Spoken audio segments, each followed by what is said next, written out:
서울시장 선거의 경우 여론조사 기관에 따라 지금 결과가 다르게 나타나는 만큼 경쟁이 치열한 상황인데요. 남은 기간 어떤 변수들이 있다고 보세요?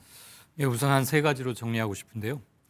대통령 선거 직후에 치러지는 지방선거는 거의 대부분 대통령 선거 결과와 대단히 유사하게 나왔습니다. 그 대선 영향권에서 치러진다고 보는 게 우리 경험이자 큰 정치적 바람이 담겨 있을 것 같고요. 더군다나 계엄 여파는 여전히 계속될 것이다. 여론조사 결과를 보면 김동연, 추미애, 한준호 후보로 상강 구도가 좀 붙여지는데 이 경기도는 아시다시피 더불어민주당의 지지가 매우 강한 지역으로 나타나고 있기 때문에 이 경선이 곧 본선인데요. 그리고 지금 김동연 지사 같은 경우는 한국갤럽 조사를 보면 잘하고 있다는 응답이 50% 나오고 못하고 있다는 응답은 25% 나왔거든요. 네. 그런 걸 보면 상당히 강한 경쟁력을 좀 갖고 있단 말입니다. 홍영식 소장님, 정당 지지율을 보면 갤럽에서는 민주당 41%, 국민의힘 24%, 리얼미터에서는 민주당 44.5, 국민의힘 35.7. 정당 지지율 흐름 여전히 큰 변화 없는 건가요? 일단 대선 끝나고 나서 민주당과 국민의힘의 새 당 대표가 선출이 됐습니다. 그러면은 당 대표가 새로 바뀌면은 뭔가가 거기에 대한 타겟적 변화가 있을 것이라 기대를 했는데 그로부터 지금 3개월, 4개월 지나면서 지금 거의 6개월이네요. 지나면서도 이 지지율이 그대로 고착된 상태로 오고 있습니다. 네. 이 상황에서는 사실 이 지지율의 변화를 만들어내야 되는 것은 민주당이 아니고 국민의힘이어야 합니다. 민주당은 계엄을 모여시키고 탄핵을 시키고 대선에서 승리를 했기 때문에 그 스탠스로 국민의힘을 밀어붙이면은 공은 국민의힘에 넘어와 있습니다. 그러면 네. 그걸 어떻게 할 것인가가 이 국민의힘의 대처인데 지금 국민의힘의 대처가 보면은 이 계엄 탄핵에 대해서 국민들한테 그게 정당했다라는 이전에 국민들을 설득할 수 있는 이전의 논리를 뛰어넘는 무슨 새로운 어떤 논리나 그 근거를 설명하지도 못하고 있고 오히려 그런 상태에서 지금 보면은 윤석열 전 대통령의 관계도 정리를 못하면서 윤핵인 패장을 앞세우는 지금 이런 구도가 그대로 지속이 되고 있다는 거고요. 네. 지금 선거가 다가오는데 선거도 그 문제도 이렇게 이야기합니다. 어차피 선거가 되면은 국민의힘, 민주당 둘 중에 하나 선택하게 되어 있어. 중도는 신경 쓸 필요 없어. 이거는 뭐가 하면은요. 국민 중도 국정에 대해서 이거를 이 중도층을 볼모로 잡고 있는 이야기예요. 네. 또 한편에서는 지금까지 선거 이런 식으로 해서 선거 몇 번을 졌지 않습니까? 윤석열 대통령 때부터 질 때마다 하는 소리가 선거 책임면은 우리가 책임진다라고 이야기했어요. 그런데 한 번도 책임 안 졌어요. 네. 굉장히 무책임한 이런 입장을 지속하다 보니까 공이 국민의힘에 넘어왔음에도 불구하고 국민의힘이 이 타겟책을 만들지 못해서 이 구도가 이어지고 있습니다. 김미연 수사님, 새해 초 지방선거 관련 여론조사가 쏟아졌습니다.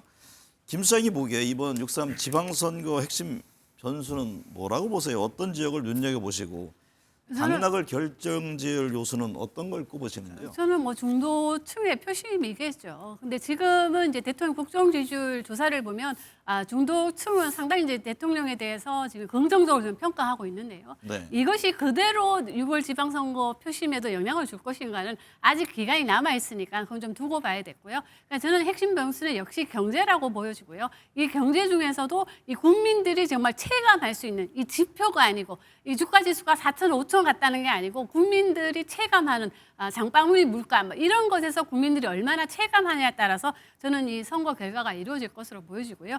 그리고 저는 지금 핵심으로 보고 있는 지역이 서울과 부산입니다. 네. 예, 근데 이 갤럽이 발표한 조사 결과를 보니까요.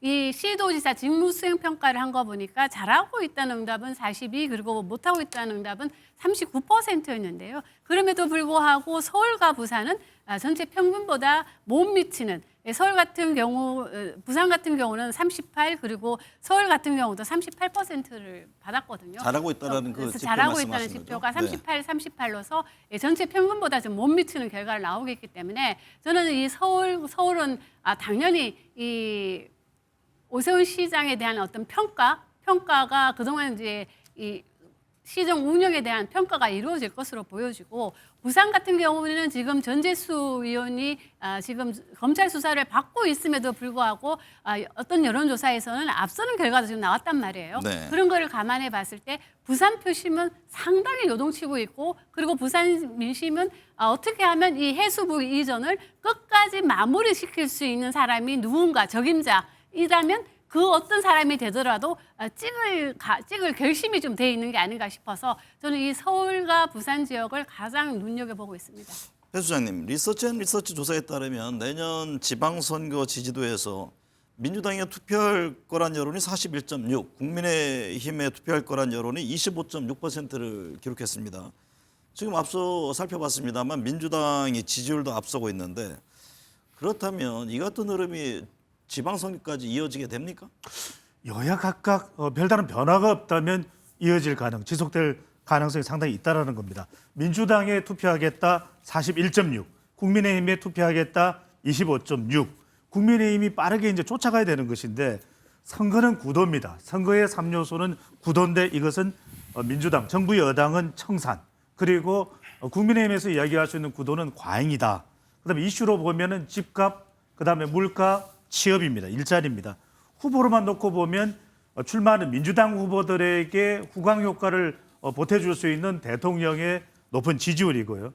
지금 국민의힘은 장동익 대표 체제로 이 결속하자, 이른바 장풍 강화가 후보들에게 줄 수 있는 영향입니다. 결론적으로 말씀드리면 민주당은 청산을 강조하고 있고, 국민의힘은 집값, 물가, 취업 이 이슈를 강조하는 것인데, 선거에서 구도와 이슈가 맞붙을 때는 구도가 더 센 힘을 가진다는 것이기 때문에 국민의힘이 어떤 방법으로 이슈를 더 크게 만들어서 쫓아갈 수 있느냐가 관건이 될 것으로 보입니다. 이강윤 수장님, 서울시장 선거의 경우 여론조사 기관에 따라 지금 결과가 다르게 나타나는 만큼 경쟁이 치열한 상황인데요. 남은 기간 어떤 변수들이 있다고 보세요? 예, 우선 한 세 가지로 정리하고 싶은데요. 대통령 선거 직후에 치러지는 지방선거는 거의 대부분 대통령 선거 결과와 대단히 유사하게 나왔습니다. 그 대선 영향권에서 치러진다고 보는 게 우리 경험이자 큰 정치적 바람이 담겨 있을 것 같고요. 더군다나 계엄 여파는 여전히 계속될 것이다. 그런데 계엄 이후에 국민의힘이 보여준 여러 가지 사과를 둘러싼 내부 논란이라거나 엇나가는 행토들, 이런 것들은 유권자에게 크게 전혀 좀 다가가지 못하는 것 같고, 또 하나는 안 긁은 복권 효과가 얼마나 나타날까 하는 겁니다. 안 긁은 복권이 뭐냐? 국힘에서 아마도 오세훈 후보나 나경원 후보 이 선에서 후보가 만약에 결정이 된다면, 그런데 국힘이 아닌 곳의 후보는 누가 될지 상당히 유동적입니다. 네. 성동구청장 정원호 구청장이 되건, 또는 한동훈 또는 조국, 박주민 누가 되던 지방선거로는 다 첫 데뷔하는 사람들인데, 그들이 치렀던 의원 선거나 당대표로서의 그동안 정치적 역정과 달리 서울시장에서 만약 이런 사람들이 붙는다면 저 사람은 어떨까라는 안 긁은 복권 효과는 꽤 클 것 같다. 네. 그리고 오세훈 후보가 무난히 후보 지위까지 얻고 출마를 할지 지금은 조금 유동적인 게 있어 보여요. 네. 명태균 리스크도 아직 떨궈진 건 아닌 것 같고, 설령 후보가 돼도 국힘이 갖고 있는 당 리스크, 국힘이 갖고 있는 감점 요인으로부터 완전히 자유롭긴 힘들 거기 때문에 최근에 오 시장이 여러 가지 변화와 혁신을 강력하게 촉구하는 발언을 하기도 했습니다만, 이런 것들이 어울리면서 그 결과를 지금 뭐라고 말씀드리기는, 서울이 가장 관심이 가는 곳은 사실입니다. 네. 다만 양당 모두 당 내부의 문제로 자체 감점 요인들이 상당한데, 마이너스 효과가 현재로서는 국힘 내란 관련해서 어정쩡하고 사과하지 못하는 문제, 이런 것들이 꽤 크지 않은가. 민주당이 갖고 있는 최근에 불거진 것들, 요것도 여파도 꽤 있으리라고 보입니다. 김미연 수장님이 경기지사 관련 케이스스탯 리서치 조사 결과 민주당 후보 누가 나와도 야권 후보를 이기는 것으로 나타났는데, 그래서 그런지 진보 진영 내 경기지사 후보 누가 나올지가 더 관심인 것 같습니다. 지금은 3파전으로 조금 굳혀지는 모양새입니다. 여론조사 결과를 보면 김동연, 추미애 한준호 후보로 뭐 상강 구도가 좀 붙여지는데 이 경기도는 뭐 아시다시피 더불어민주당의 지지가 매우 강한 지역으로 나타나고 있기 때문에 이 경선이 곧 본선인데요. 그리고 지금 김동연 지사 같은 경우는 한국갤럽 조사를 보면 잘하고 있다는 응답이 50% 나오고 못하고 있다는 응답은 25% 나왔거든요. 네. 그런 걸 보면 상당히 강한 경쟁력을 좀 갖고 있단 말입니다. 그런 관점에서 볼 때 이 세 후보 중에서 누가 될 것인가는 역시 당심인데 이 이제 당심은 이제 친명계가 많이 있을 텐데 일각에서는 김동연 지사 같은 경우는 이제 친명이 아니다 뭐 이런 얘기를 지금 듣고 있기 때문에 상당히 본선판이 지금 흔들릴 것으로 보여지고 있지만 나오고 있는 여론조사 결과를 보면 이 세 후보 모두 나름대로의 국민의힘 후보를 상대했을 때 나름대로 이제 경쟁력이 있는 걸로 보여집니다.